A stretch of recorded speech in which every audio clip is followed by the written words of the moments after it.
Of all the terrifying images, on September 11th, the collapsing Twin Towers are among the most horrific. A shocked nation saw the two largest structures in New York City's skyline dramatically crumble before our eyes. Given the vast scale and unprecedented nature of the horrifying spectacle, and lacking any information to the contrary, viewers could only assume that the fiery crashes of Flight 11 and 175 were the sole causes of the tower's subsequent collapses. Building number 7 at the World Trade Center was a 47-story building with a steel frame. No airplane crashed into it, nor did the towers fall onto it. However, this building disintegrated on September 11th. This satellite image shows the World Trade Center about a year before the attack. Building 7 is the tall building at the top. Building number 1 is the North Tower. You can distinguish it from the South Tower by its antenna. Buildings 4, 5, and 6 were office buildings. Building 3 was a hotel. The attack on September 11th destroyed all 7 of these buildings, and it damaged surrounding buildings as well.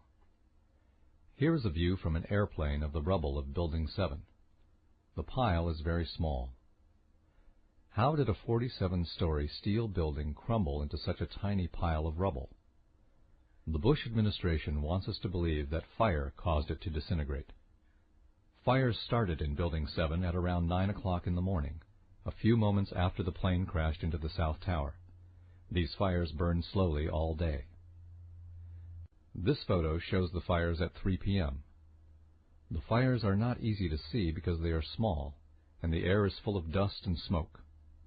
Nearby buildings and reflections make it difficult to figure out where Building 7 is, so I'll fade out the other buildings for a moment so that you can see Building 7 more clearly. There are flames coming from only a few of the thousands of windows of this large building.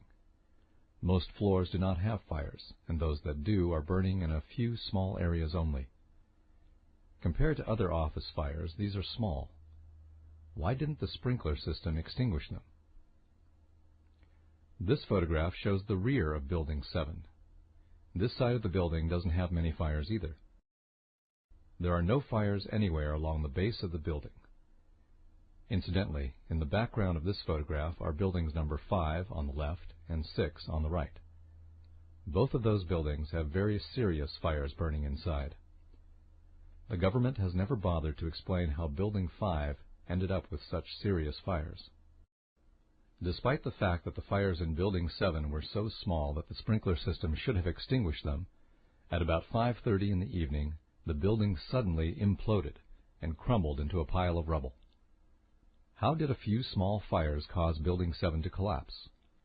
According to Bill Manning, editor-in-chief of Fire Engineering, a magazine for fire departments, fire has never destroyed a steel building. I remember getting a call from the fire department commander telling me that they were not sure they were going to be able to contain the fire. I said, we've had such terrible loss of life. Maybe the smartest thing to do is pull it. And they made that decision to pull, and then we watched the building collapse. Now, the term pull, which you just saw Larry Silverstein use, is an industry term that means to demolish, a controlled demolition. What did Larry Silverstein exactly say here?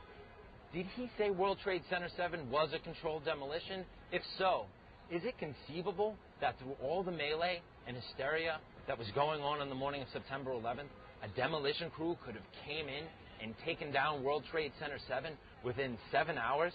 Most controlled demolitions take up to 2 weeks in intense planning to make happen.